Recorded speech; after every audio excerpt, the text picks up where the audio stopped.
po, nagpapasalamat tayo sa ating mga panelists. No, kung napansin niyo po, ano po to? Mixed bag. No? So, joke ko nga po kay VP Cinch ay para po itong Senate inquiry, no, in aid of legislation tungkol sa paggamit ng ChatGPT in higher ed. Meron po tayong expert mula sa artificial intelligence. Meron po tayo from the digital humanities, no? At yung pong ating kasama from the administration ay sila rin po, no, ay mga experts in their own right sa ethics, no, at syempre po doon sa pag-chart or pag-map ng developments ng higher ed. Okay, sige po. So, simulan na po natin. Yung una ko pong question ay para kay Sir Rex. Okay, si Sir Rex ay current director ng UP Diliman Artificial Intelligence Program, no?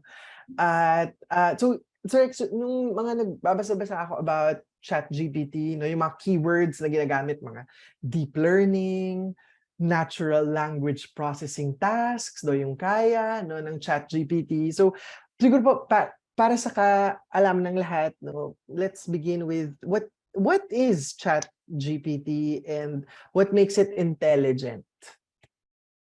Okay, thank you, Sir Ton. Basically, ChatGPT is like a intelligent chatbot. Right? I think a lot of us already used the chatbots in the past, wherein you provide text to a messenger service, and then the service will find an intelligent answer for your query. ChatGPT is think of it as a next generation model for that chatbot, wherein we come up with a model that gets data from this massive data set. This massive data set contains books, contains all the websites, text, and then the model will learn from all of this history and then provide a response to a specific chat. It's eerily accurate, all right? That if you ask something and then the system will give you a response in a perfect paragraph, a perfect grammarly created na paragraph. So that's what in essence ChatGPT is. So nothing special about it, but basically it's just using historical data to make a response. It's a to generate basically a response. Thanks for that, sir. So parang yung dating sa akin, parang nasa bahagi na ng fabric ng ating online lives itong mga chatbot, no? Tama ba? So halimbawa kung parang yan yung ginagawa ngayon ng GCash or kung sakaling yung mga ayaw tayong kausapin ng mga customer service. So dinadaan tayo sa chatbot, no? So kumbaga parang meron tayong familiarity more or less with how it works. Yep. Yeah. Okay. Exactly. It's a next generation model for that.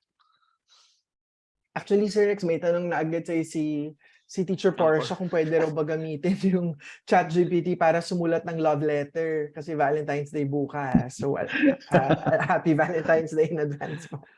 Yes po. In essence, you're asking the ChatGPT a query.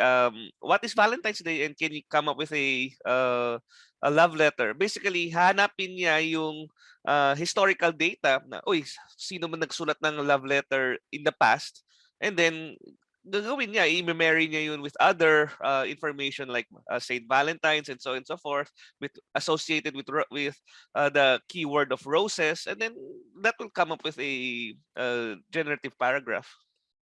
Okay. Thanks for that. So, sundutin na natin yun, Sir Rex. So, si Bron Eager, meron siyang ginawang parang course on how to use ChatGPT. No? It's a free course po kung interesado po tayo. It's a free course at yung course po na to ay ginawa niya gamit yung AI, no? So yung sabi niya parang yung isang course na siguro weeks or months mo bubuuin using AI technology, parang 48 hours lang daw, no? Na nabuo na niya yung free course na ito. So it's a course for teachers on how we can integrate ChatGPT in our teaching. So sabi niya, once you start playing with AI, the possibilities of how it can help are seemingly endless, no? So ikaw, Sir Rex, dahil nasa area of expertise mo ito, tinuturo nyo to, inaaral nyo to, ano ba yung mga possibilities na sa tingin mo kakabit ng AI tools? So what makes ChatGPT exciting for you? Okay, ChatGPT is parang a summarizer of facts. All right. So if you are to come up with a lesson plan for the entire year, traditionally we use well, Google or the library to read books and to come up with our synthesis of the course content. ChatGPT summarizes that in real time, right? For teachers, basically, instead of doing that manually, in-automate lang ni ChatGPT yung manual process na iyon, and then it'll give you the steps, basically, and um, that will just simply save time. But of course, hindi dapat mawawala yung critical thinking ng teacher, basically, to evaluate the output of ChatGPT and use it as a starting point, basically, to jumpstart your semester. Thanks for that, Sir Rex. So baka pwedeng pumunta muna tayo kay Sir Bomen.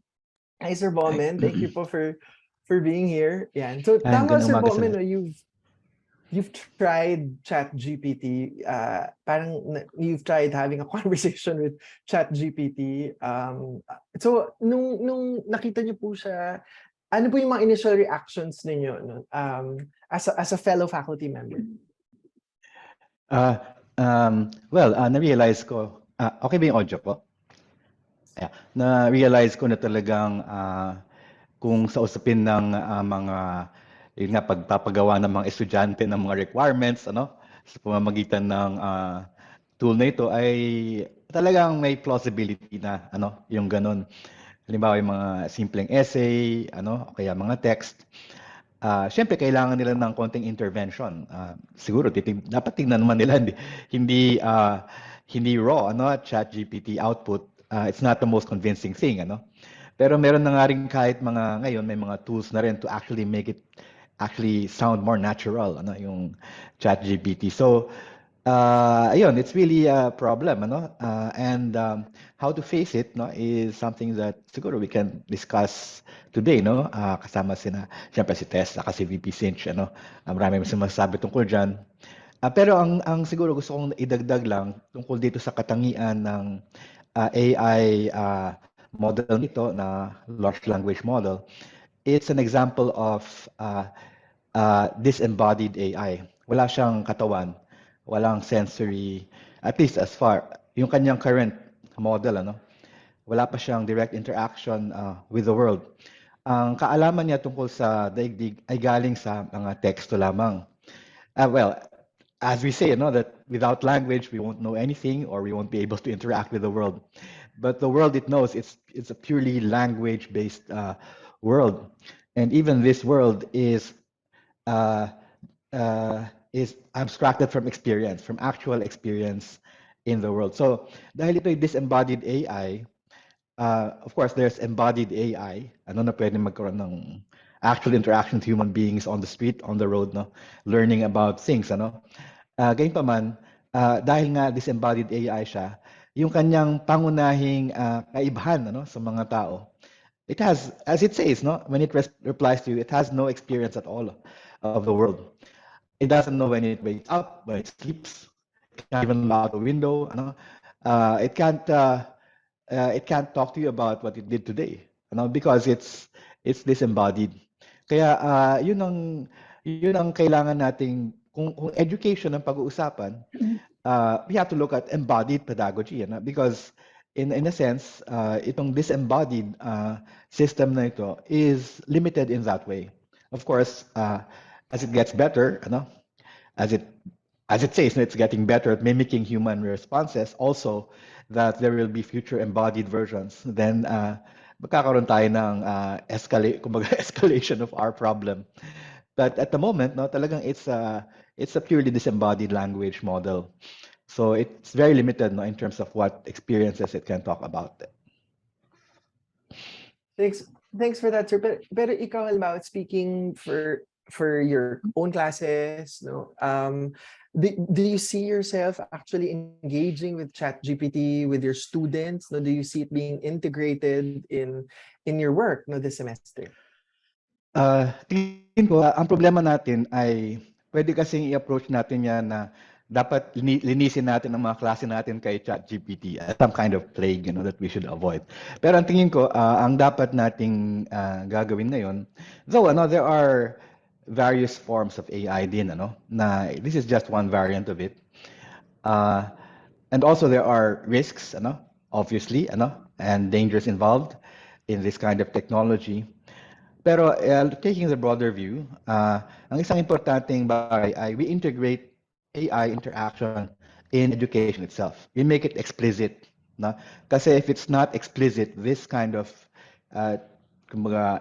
human-machine interaction in a classroom setting, then I think it's mistaken and also, what do you call this? It's obsolete.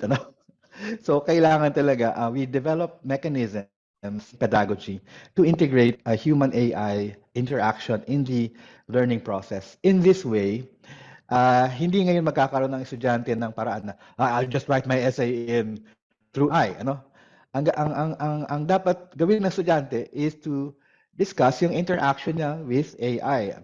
In fact, ang isang problema is, can we still call yung ganitong klaseng advanced AI as a simple tool? Maybe not, because it has a certain,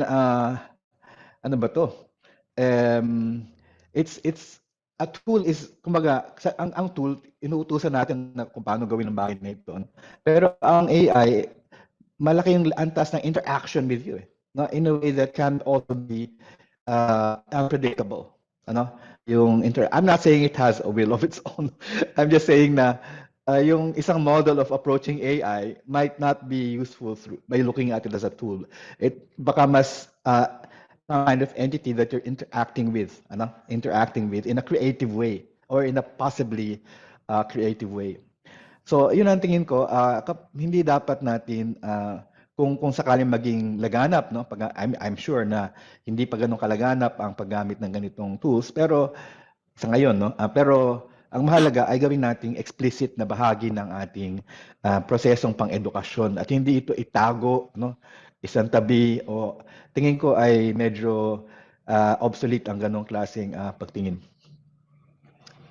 Thanks for that, Sir Bomen. So siguro po, just a gentle reminder, inabanggit ni Sir Bomen how yung idea of making the use of ChatGPT explicit, no? Again po sa mga kakasali lang po sa atin dito sa Zoom or sa Facebook, no? Kung meron na po kayong mga naisip na mga strategies, no? Kung paano nyo i-integrate yung ChatGPT sa inyong mga klase, halimbawa yung idea of like a policy on its use, no?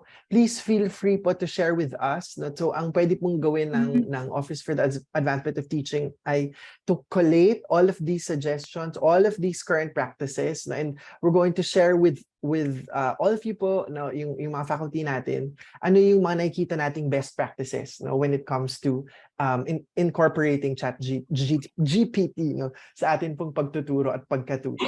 Okay, so nabanggit na ni Sir Bomen yung idea na baka mas mahirap kung nakatago siya, no, at hindi natin siya explicit. So I think the question na to, si VC Tess or si VP Cinch can answer. Man din po kaming specific questions for you. Sa inyo po bang palagay, no, when we started the remote learning thing, no, we had a lot of discussion on copyright, no, and yung mga honesty policies, na parang we doubled down on yung mga ano yung ilalagay sa syllabus, no, yung mga reminders of students about academic dishonesty. Sa inyo po bang palagay, do we have enough safeguards at the moment, no, for something like the use of ChatGPT, no, or is there a need for us po to collectively build or create newer policies that maybe we can still implement pero pang ihabol sa mga course guide, no, or mga policies natin sa klase de SEM? Muna, Tess. Okay. UP actually, thank you, Sir Ton. No? UP actually has existing guidelines, no, for using or incorporating copyrighted works into course packs, no.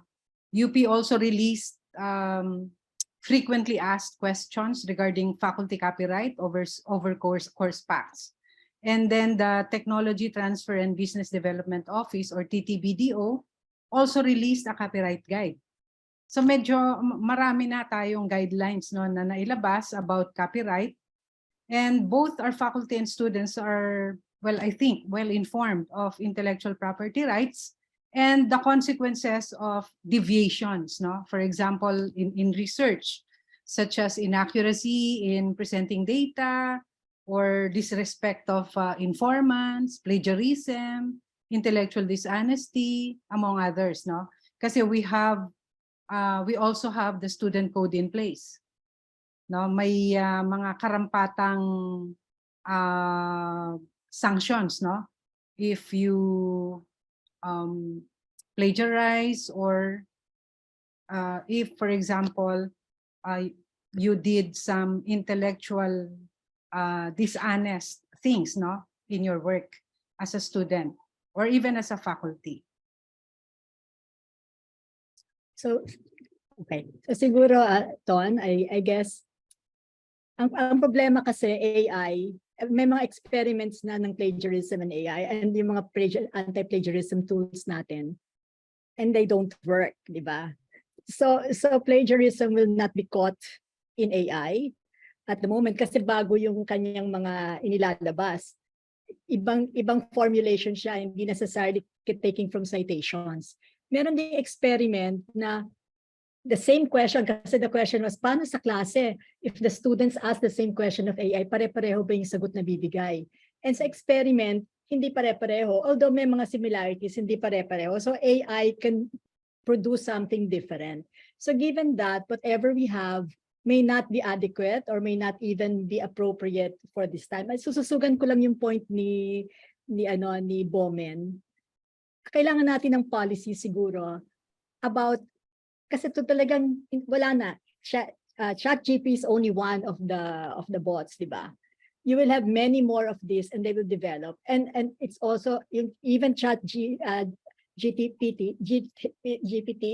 at the moment hindi pa siya ganun ka-smart. Pero pinoproject nila by next year, ano na yan, kaya na niyang mag-cite ng mga kung ano-anong kailangan citation. So medyo problematic din yan. But hindi naman necessarily problematic kasi kailangan nating isipin na ang future world, and the future is already now, is a world where we will have to integrate and interact with artificial intelligence. And yung sinasabi ni Bomen, artificial intelligence in the classroom is necessary. We have to know what cognitive tasks our students will perform where they will be allowed to be assisted by AI. Kasi meron din naman, pwede din naman gamitin ng AI, kunyari, you use the ChatGPT to debate, di ba? To learn how to argue. Merong learning outcomes that can be enhanced by these guides. The thing is, we have to address the academic integrity issue, di ba? Na the cheating issue, when, I guess, and define it. Kasi at a certain point, meron ng mga areas na pwedeng ang estudyante natin, ina-allow natin gamitin yon, di ba? At kailangan, ito pa, implikasyon yan kasi, kailangan ang teacher naiintindihan ng language models, REX, di ba? Naiintindihan how it operates. Gagamitin, pwede rin siyang gamitin for critical thinking eh. Gagamitin mo ang sinabi binigay ng AI, pagkatapos pwedeng ipakritik sa mga estudyante. So nag-iisip din sila at natututo rin silang mag-argue, di ba? Natututo din silang magsulat. So in any case, sa akin kasi double-edged ang AI eh. On one hand, nakakatakot kasi talagang cheating, massive cheating, yun ang fear ng mga educators and integrity issues. On the other hand, however, pwede naman yung ma-lessen, di ba? Or less vulnerable, yung sinasabi ni Bomen, experience, di ba? Hindi naman kaya ng, pati readings mo, hindi naman babasahin ni AI lahat ng readings mo. O yung, in fact, it can be a tool. Your assessment can be such that it will be a tool for you to just make your students read the things that you're asking them to read. Kasi right now, pwede nilang kunin sa Google, pero hindi naman ang galing sa'yo. So, or experience, di ba? So, in other words, susug ako, I agree with Tess as far as our copyright guidelines and ethical guidelines for copying are there. They may not just be applicable to AI because AI produces something that is new, that is not copyrighted necessarily, but we need to use AI and integrate AI in the classroom, as Bomen is arguing. Yeah. Okay, sige po. Baka we can double down a little bit on academic integrity kasi meron po tayong two related questions mula kay Rhea Agibway at saka mula kay Martin Golly Cruz. Yung question ni Martin, baka di ko alam if Rex can answer this. If there is a way daw for us to use ChatGPT citation source from their information. I'm not Okay. sure if ang tatanong niya ay pwede mong malaman yung source ng mga pinagbububugan ng ChatGPT. Okay. Currently, in its latest version, ChatGPT operates on a isolated sphere. So, meron siyang isolated data set up until 2021, by the way. So, yung data niya, alam niya, is up to 2021 and nakakumpul lahat yun. So, if you ask ChatGPT, if there is no source from the source data set, hindi niya masasabi kung saan nanggaling yung data na iyon. However, there are new models coming in like the one from Google that is not a isolated model, but it connects to the internet, it connects to other sources of information. So ibig sabihin nun, if you ask the AI model of Google, that AI model will be able to cite sources outside of the data that was given to that model. So in theory, yes, these large language models have the ability to cite their own sources, but for currently for ChatGPT, it's still in an isolated system. It's still technically in its beta stages. Hindi pa talaga siya yung production level na system. But eventually, they plan to open it up such that it'll be able to cite other sources. All right. So for me, palabanan yan ng sinong kumpanya ang mas maraming data. And Google has a lot of data, web searches, our procurement, our purchasing patterns in Amazon. Alam niya yan kasi search tayo din yan. And Google will be able to incorporate that in its large language model AI to provide a better response, all right? Including citations, including your preferences. So that is the future what I see. Thanks for that, Rex. Baka yung question ni Rhea, maybe si Ma'am Tess can answer first and then everybody na lang po can jump in. Alam ko, ma'am, you're also working on like an academic integrity module, no, for student. Pwede na ba i-review? Sorry. Pero yung question kasi ni Rhea has something to do with is there a need to redefine academic integrity given these AI tools? So kasi when we had this conversation before, parang di ba parang ganito rin yung hinarap natin nung unang lumabas yung Wikipedia, no? Parang we were so afraid that students will be just using Wikipedia for all their papers. Tapos ngayon parang mas nag-level up na. No? So may napansin ka ba na any changes with regard to the idea or definition of academic integrity with all these tools? Yeah, thank you, Ton. Totoo yun, meron kaming hinahandang academic integrity modules, specifically for incoming freshies ito, no? Hopefully, ma-launch namin, ma-implement no, yung academic integrity modules this second semester para sa mga 2022 freshies natin, no? And hopefully later on sa mga incoming freshies pa natin. Para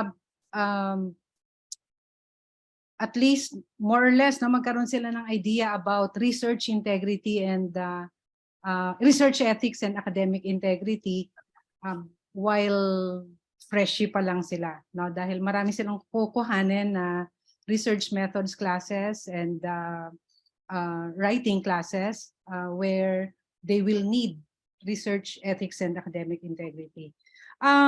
Sa tanong ni Ms. Rhea Agibway, I think that we have reached a turning point with AI, given what ChatGPT can actually do for us. Parang we may not realize it, but we have been surrounded by AI for a long time already, di ba? The moment we turn on our smartphones. Pero bakit tayo ngayon lang nag-uusap tungkol dito? No? So parang naging turning point itong ChatGPT and what it can actually do. Gulat na gulat yung mga tao, no?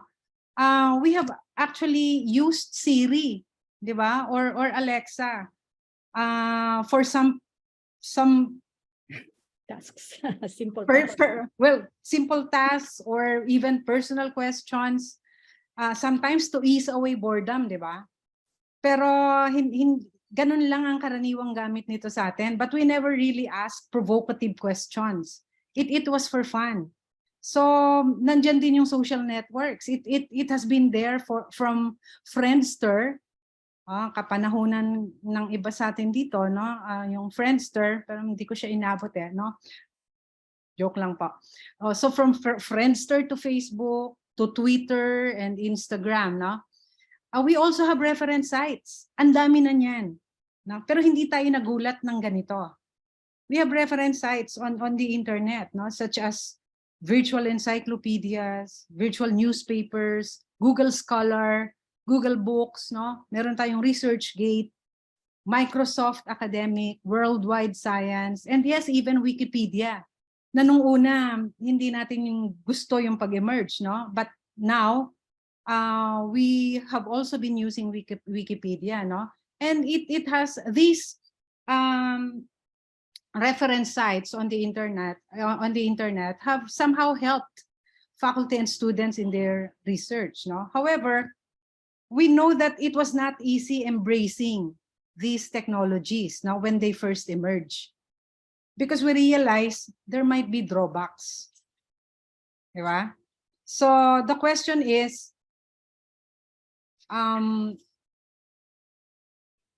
does it affect academic integrity if we use ChatGPT when doing research or when doing an assignment or a project?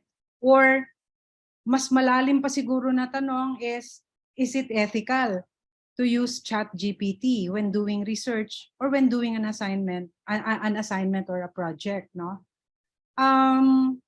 Siguro banggitin ko na rito, no, that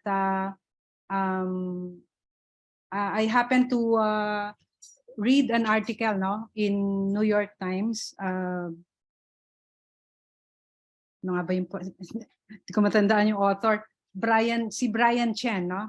And his article is entitled "How to Use ChatGPT and Still Be a Good Person." No? And he said he said that it is now a good time to pause down and assess, no, how we can use tools like ChatGPT ethically and safely.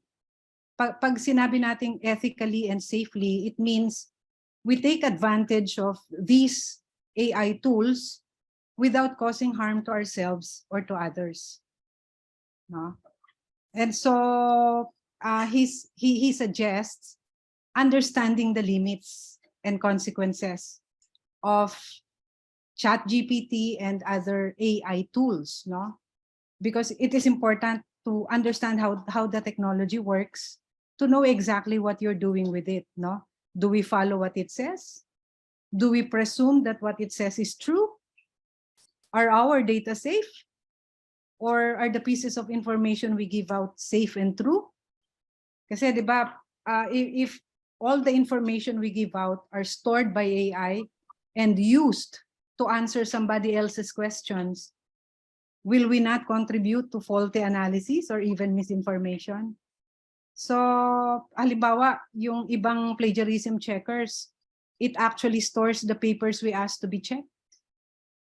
No? Baka hindi natin din alam yun, ano? And so, for Chen, we have to understand the limits and consequences of ChatGPT or any other AI technologies, no, for that matter. So padagdag lang kay Tess. So I guess we already have the modules for academic integrity for freshmen, di ba? kailangan nating dagdagan yan siguro, di ba? So I guess this is the challenge for us. Kasi if you're saying we integrate, we can allow the integration in the classroom. So kunyari, some students will be, we know what cognitive tasks they can ask assistance from AI for. We know when to use AI in a classroom. Then ano yung ethics noon, di ba? Kasi is that cheating? So for instance, if a faculty member, dati kasi ay a faculty member thinks of kunyari, just conceptualizing the research or even writing a dissertation, you just stare in the wall, di ba? Stare in the wall. Ako, I stared in the wall for 2 weeks. Staring lang blank until something came up. Ngayon, ang AI pwedeng mag-trigger ng thinking. The way you looked at internet so that your thoughts get triggered. So that one, I guess that's what the tool can do. When are you cheating na? Diba? At what point are you cheating? Kasi just doing that, asking the world to trigger your thoughts is not yet it, diba? Well, I guess we have to start talking about the ethical, when do you cross that ethical boundary na hindi ka na a good person, as Tess would put it. Pero yung mahalaga yung sinasabi ni Tess kanina, hindi naman pwedeng lahat, ang faculty talaga, okay. Once upon a time, si Maria Ressa was complaining. I was talking to her, she was complaining. Ang problema, we're teaching students to be critical, di ba? But most of our faculty don't understand the algorithm of Facebook or the algorithm of social media, which must be understood to enhance the learning, enhance the honing of critical minds. So ito rin, our faculty, and this is where the training goes. This is a massive upskilling of faculty.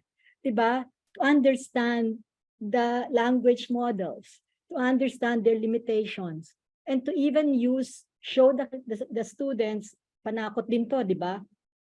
Okay, you get it, very maganda yung nakuha mo sa ChatGPT.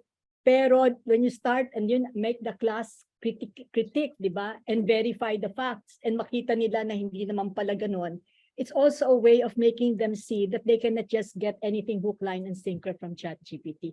Pero there is a need for the university to enhance the academic integrity discussion, and then and bring in yan.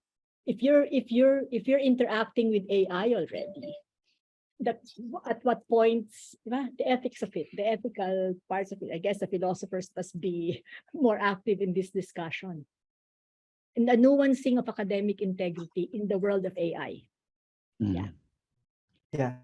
Baka po may comment din si Sir Bomen and si Sir Rex. Pero Sir Bomen, bago po kayo mag-share, banggitin lang po natin na yung binabanggit din ni VP Cinch about, having more discussions about this, kasi ito po ay parang trigger lang of the many conversations. Si Ma'am Joy Guadalupe po nag-suggestion na baka yung colleges might also benefit from having technical working groups, yung mga universities po baka meron tayong mga committees on curriculum and instruction, na baka pwedeng mapag-usapan po sa mga kanya-kanya nating colleges yung anong acceptable use of these technologies, especially when yung mga particularities po na baka hindi nag-a-apply to all programs or departments. At yan naman din po yung isang advocacy din na pagbuo ng communities of practice. Parang tayo po yung mag-usap muna and then we elevate it kung meron tayong magandang suggestions. So, Sir Bomen, sige po, please.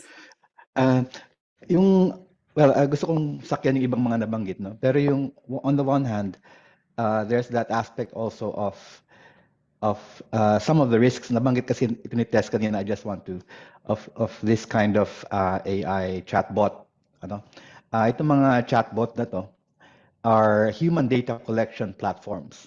The more you input into it, it actually stores all of your input.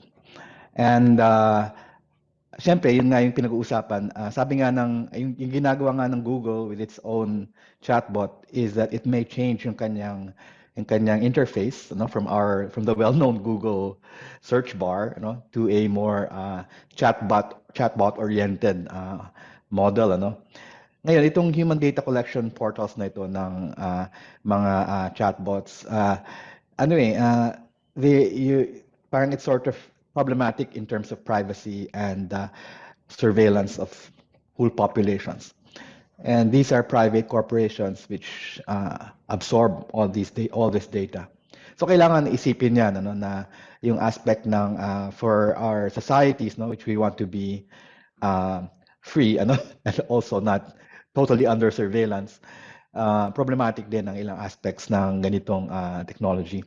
Tapos gusto kong dagdagan yung nasabi kanina ni Rex na kasi kapag nag-interact ka with ChatGPT for example, tapos sabihin mo ay may yung sinagot mo kanina, and of course there are many factual errors that he will answer ano, give in his replies. So ngayon sabi niya, okay, I'm sorry I made an error, I will correct it. No? And if you notice, no, sabihin mo, but do you remember our conversations? Sabihin niya, no, I don't really remember our conversations. I just remember yung flow of our current conversation. Once we terminate this conversation, I forget everything, no? Sabi niya, I just have to remember yung flow of our conversation so there will be some kind of cohesion or coherence in our, ay napapansin may coherence yung kanyang conversation, no? Pero I suspect na fini-feedback kay ChatGPT on certain days no ang mga na-input sa kanya. That's why if you ask him again that question a few days later, tama na yung sagot niya. He sort of updates his database, no? I think yung OpenAI not only inputs new data, although yung 2021 yung kanyang pinaka-large large-scale data input, pero I think it feeds back into ChatGPT everything that we are most of the stuff that we are typing into it ngayon yung isa kung babalikan natin yung ethical aspect, the ethical aspect presumes that for example plagiarism, that it can easily be or actually in a way plausibly be detected plagiarism. Nakatulong nga yung mga plagiarism detection tools.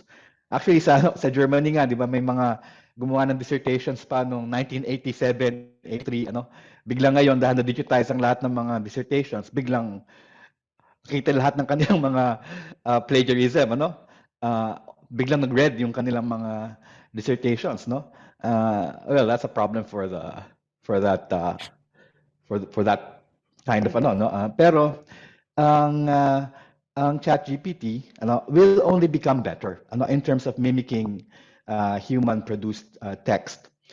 And of course AI can be designed to more or less better identify AI generated text. Pero it's parang arms race pero hindi, I think at the end it's rather pointless to try to find a final solution to detecting what is AI generated or not tuloy-tuloy lang yan mag-escalate gagaling yung pag-generate ng AI produced text, gagaling yung pag-detect ng AI produced, gagaling naman. So it's just a kind of losing arms. So yung usapin na yan that we can use actual tools I mean currently we can because it's not yet so sophisticated.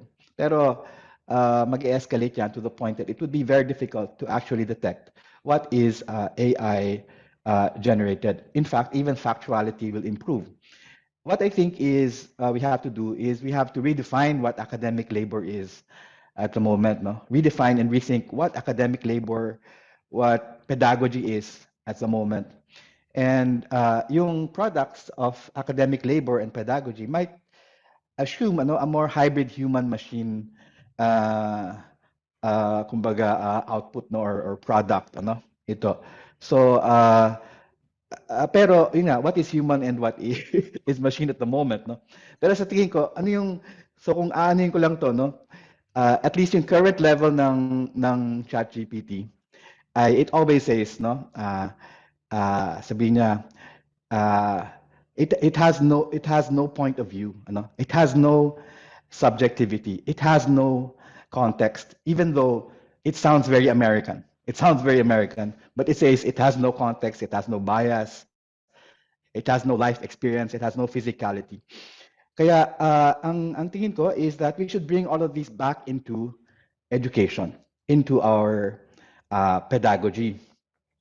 In effect, yung kinamuhian ng academic world na I, subjectivity, positionality, ano, uh, should come back, should come back into education. The I, because the I, talks about what is your language, what is your context, what is your life experience, your what is your muscle memory of your body, all of these things. At the moment, they're not part of AI. So instead of trying to root out AI written human-like text, what we should do is we should root out human written AI-like text. Kasi human beings are beginning to write like machines. We should root out human written AI-like text, rather than rooting out AI-written human-like text. Kaya yung pedagogical processes, and I think this is not just in the humanities, pero in other fields, kailangan bumalik yung aspect of subjectivity, experience, concrete world, relationship to our social environment. Kasi nakita nyo naman, kahit pag nag-grade kayo ng mga papel sa mga estudyante ninyo, actually, before ChatGPT, many of your students were writing like AI. They're just writing, according to this is the interpretation of this work. This is how they generally interpret it. Di ba, they're writing like AI. And I totally appreciate yung mga students ko who put in their lives into their writing.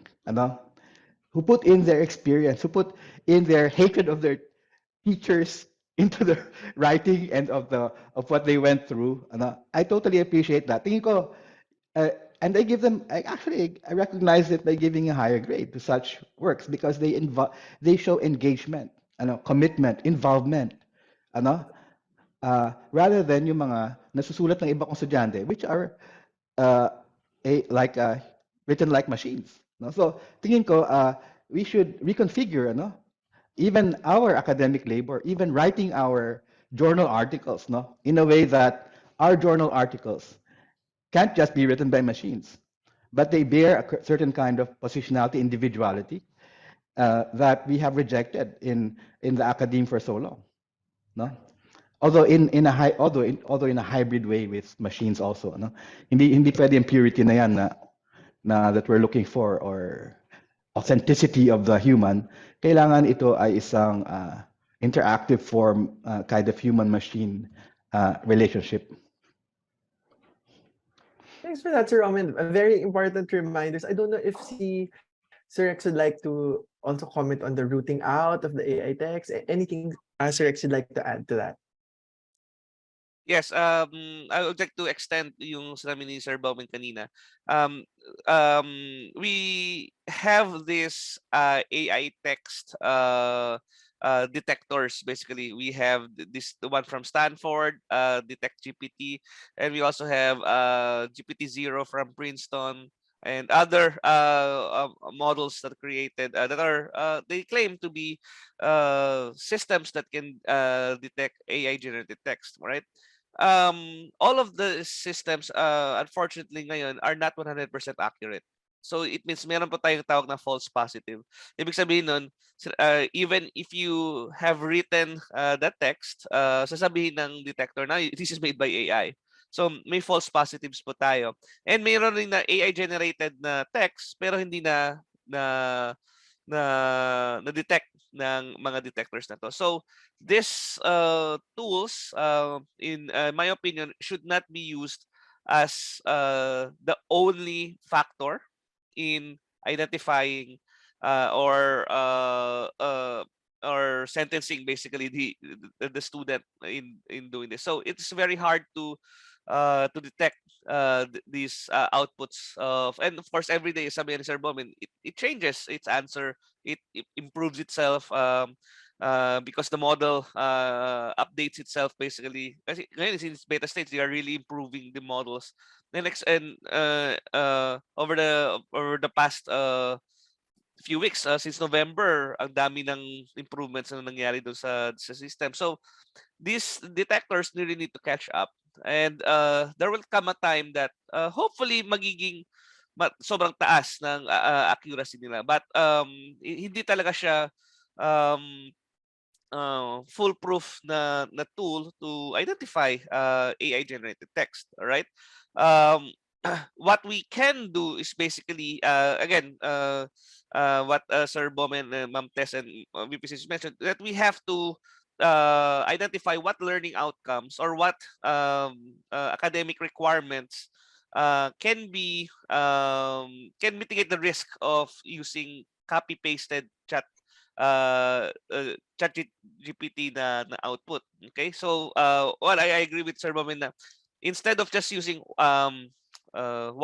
asking GPT what is inflation, then you ask the question, what is your personal experience with inflation?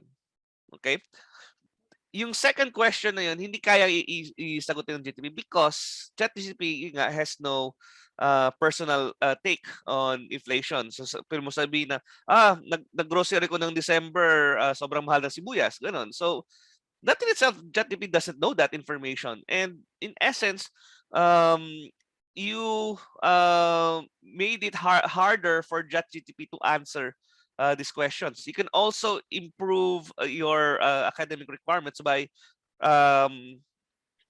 including not just text, but come up with an image, all right, that reflects your position on this argument, basically, or speech, or an audio recording.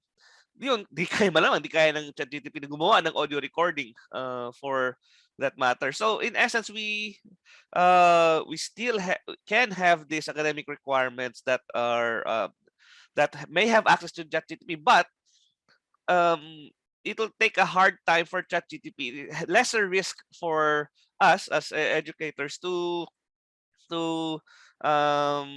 have our students exposure to being a bad person. All right, so there are many ways on how to mitigate the risk, but again, we are really pushing for the use of ChatGPT to brainstorm and come up with a starting point in writing, which in essence would give us a skeleton argument ng entire argument submission, and of course yung iba written by oneself or the group itself.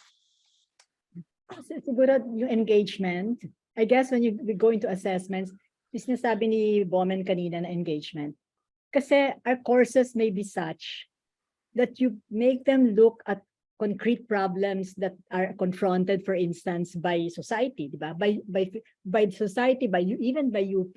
So parang kung very concrete, hindi kakayanin pa ni ChatGPT yon, di ba? And then you're supposed to be writing on this. Parang incorporating subjectivity, but also incorporating, their solutions, diba? How they would think of solutions to certain problems, or immersing them and making them write journals about that. Pero sa assessment din, dati pa wala pang ChatGPT, wala pa lahat ito. Meron na tayong mga colleagues na ina-assess na. Paano natin nahuhuli kunyari yung mga nagsusulat ng iba, di ba? Yung kanilang write-up, final write-up at paper ay hindi kanila. Kasi pinapasulat natin sila eh. Pwedeng pinapasulat natin sa tungkol sa sarili nila. I mean, sometimes we start our classes that way, di ba? Please, parang we are describe, say something about yourself, why you are in this course.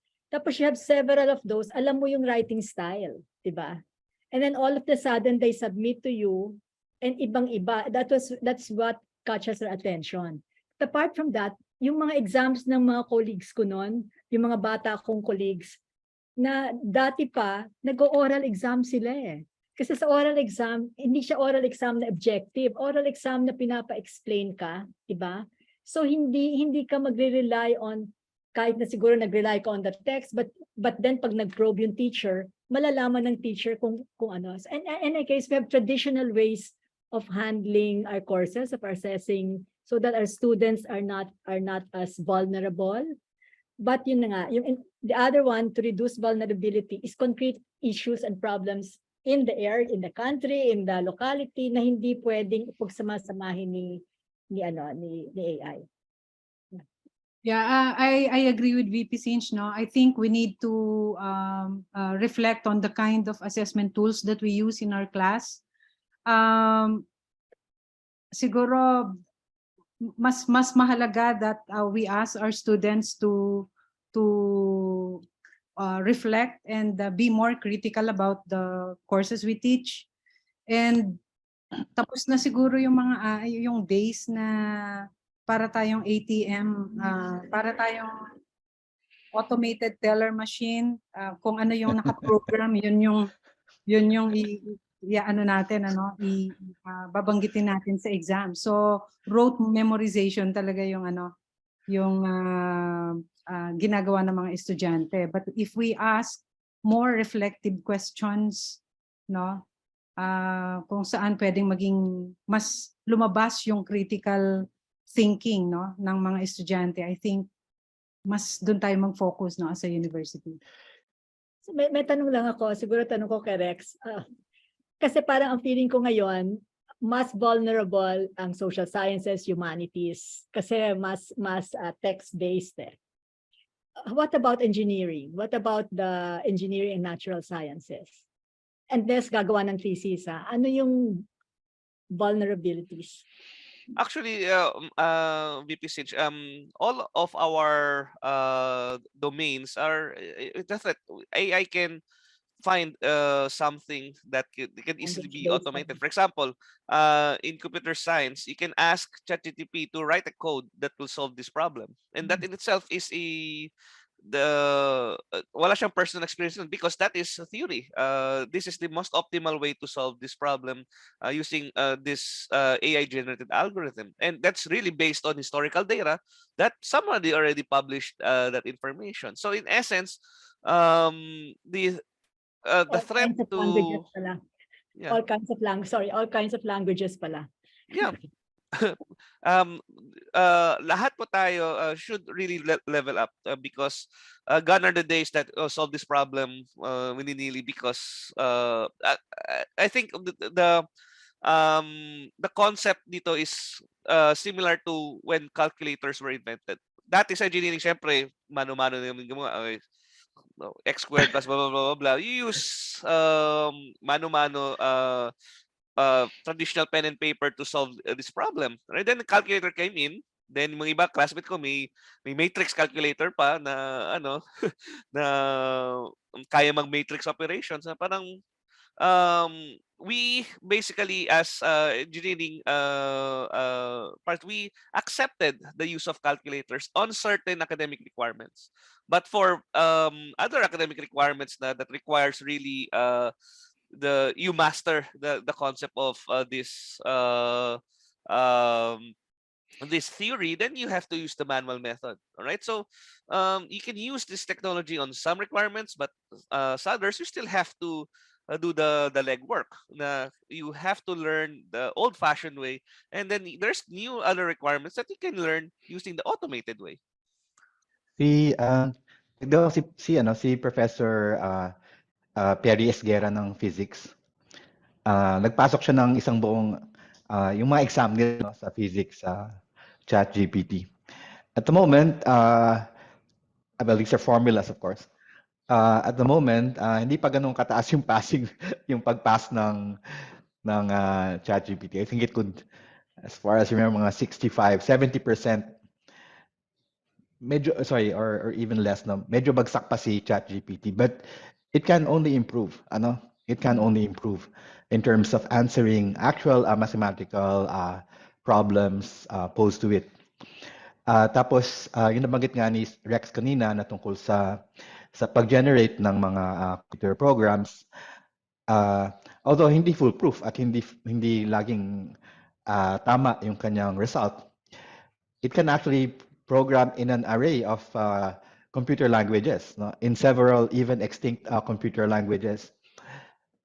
So it's actually getting better in that way. Kaya nga isang naisip ko rin baka na para concern kina Rex, In the future, of course, lalaki ang percentage ng AI written software or code, Let's say dahil nga mas mabilis siguro mag-generate, in a way less error prone ang ang improved AI in terms of generating code, no, for certain types of applications, in the future it will increase. I mean, you can even have software or applications that will be written, let's say 70% machine written, and then you have let's say 20% human written code, no? So parang enable yung ganong klaseng development, that in the future we'll now have measurements in terms of what percentage of that code was written by a human and what percentage was written by a machine. And then you'll have also books that will have that kind of, or even articles that will have that kind of specification.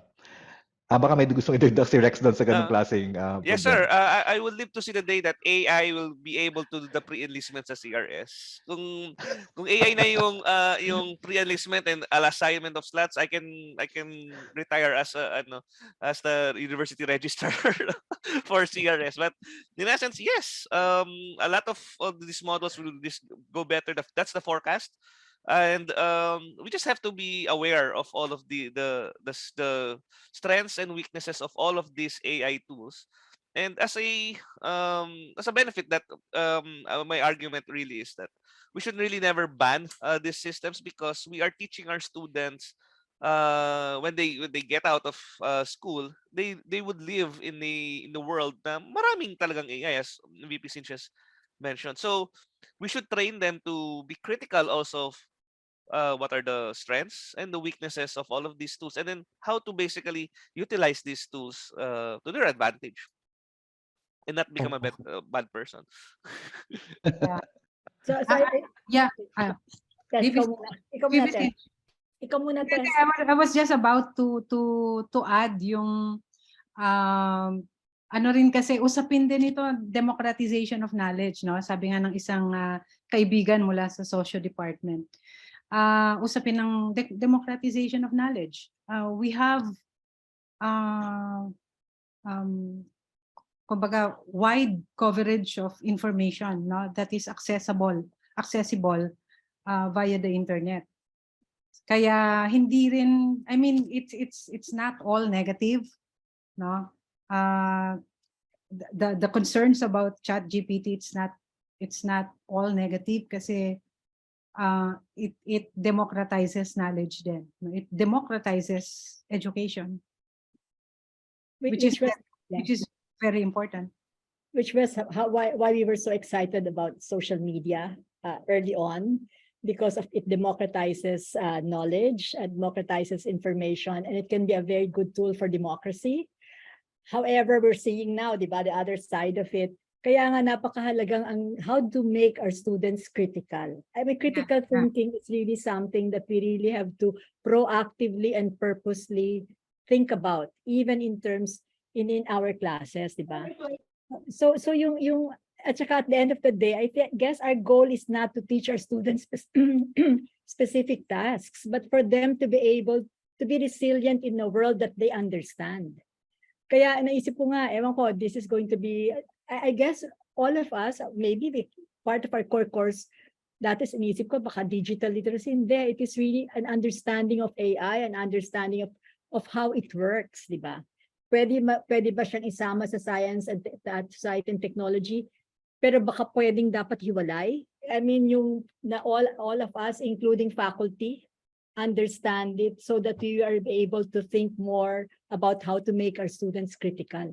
Kasi pwede rin siyang gamitin to make students critical. Yun na nga, yung sinabi ko kanina, magpagawa ka kay AI.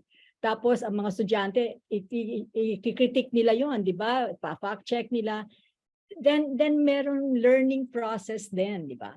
So even if you allow them to be assisted by AI at some point, you allow them to understand, kasi minsan the arguments, just the structure of arguments, nakikipagdebate ka kunyari kay AI, natututo ka rin mag-debate, di ba?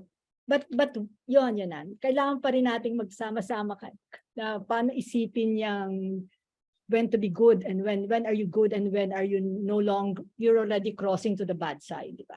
Kaya the ethics of this. Yeah.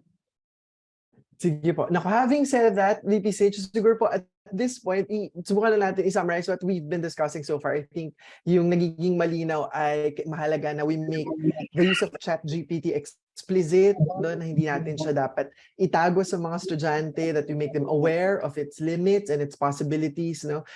And I think nasagot na rin ni Sir Rex kanina yung mga questions nila Paul Perez, nila Sir Nico Del Castillo about, should we find ways to detect, no, at I think yung lumalabas ay hindi siya foolproof, no, kahit itong mga detection mechanisms na to, at ang daming mga halimbawang binigay kanina, ano yung mga multiple types of proof or evidence that we can use na para malaman natin kung yung gawa ng estudyante ay gawa talaga nila. No? Yung mga colleagues natin from EDUC, they've been pushing for authentic assessments, no, ever since, at yung binabanggit nila VP Sinch, yung combination ng traditional, gagamit tayo ng traditional assessments sa mga panibagong assessments, no. Gusto lang din siguro natin batiin yung mga nasa Facebook, no, like halimbawa si Bautista, meron din siyang ilang mga comments na binibigay about ChatGPT. Si Ma'am Jeanette Pinzon, sabi niya, I totally agree with Bomen that I will and must return to humanness, people, life, messages, relationships. Okay? So sa punto pong ito ay siguro mainam po na mag-health break muna tayo. Very, very quick, kung okay lang po. Like a 5-minute water break, CR break, stretching break. No? At pagkatapos po nito, pagpapatuloy natin yung mga pag-uusap sa possibilities and solutions. Like for example, si Sir Camilo Nogue, tinanong niya kung yung ChatGPT daw ba pwedeng gawing citation, no? Marami na ring mga questions na dun sa ating chat box dito sa Zoom tinatanong, pwede na bang co-author, no? At marami pa, no? Marami pa po tayong mga case studies na pag-uusapan, no? Sa pagbabalik po yan ng ayayay talk show. Pero so, bumalik mo ng ayayay, mag-pause muna tayo for a 5-minute break. Maraming salamat po for the very lively discussion that we've had so far. Patuloy niyo lang pong ipasok yung mga questions sa Facebook and dito sa Zoom. Pag-uusapan po natin yung mga pwede natin mapag-usapan after 5 minutes. See you po in a bit.